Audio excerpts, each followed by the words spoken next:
Welcome to my channel kids life, जहाँ हर दिन है फन और कहानियों भरा। बर्फ की शहजादी का नया सफर।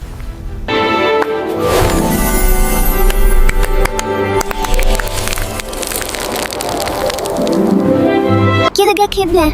एल्सा, तुमने फिर सारा बाग बर्फ से भर दिया। ओह, माफ करना, बस आज अजीब सा महसूस हो रहा है।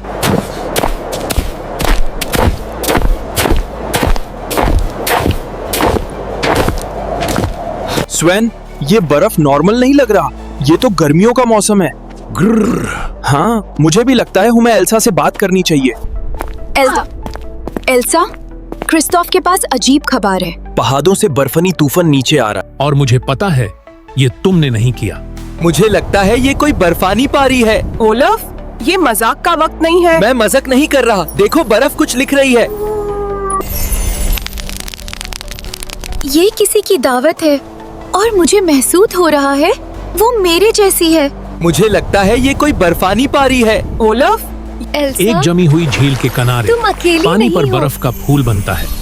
अचानक रोशनी फूटती है और एक तुम लड़की कौन हो? नमूदार होती है। मेरा नाम आयरा है। मैं भी तुम्हारी तरह हूँ, मगर कैद से भागकर आई हूँ। आयरा अपनी कहानी सुनाती है। एक सियाह जादूगर ने उसे बर्फ के किले में कैद कर रखा था ताकि वो इसकी ताकत छीन सके। मैं मुश्किल से भागी हूँ। हम तुम्हारी मदद करेंगे। अचानक आसमान सियाह हो जाता है, तूफान तेज हो जाता है और जादूगर नमूदार होता है। ईरा,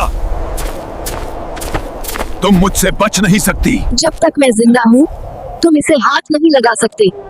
एक जबरदस्त जंग शुरू हो जाती है। एल्सा और आयरा अपनी बर्फानी ताकतें मिलाकर दीवारें और तेज धार बर्फ के नेज़े बनाती हैं। जादूगर सियाह बर्फ के तूफान से वार करता है। अना और क्रिस्टोफ लोगों को बचा रहे हैं।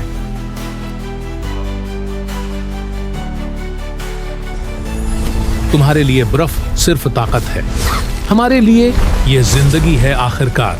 आयरा अपनी पूरी ताकत से चमकती बर्फानी रोशनी निकालती है। जादूगर बर्फ में कैद हो जाता है।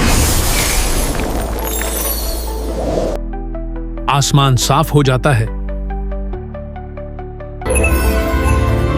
तुम सब ने मेरी जान बचाई। अब तुम अकेली नहीं हो, तुम हमारे खानदान का हिस्सा हो और खानदान में हमेशा बर्फ की जगह होती है।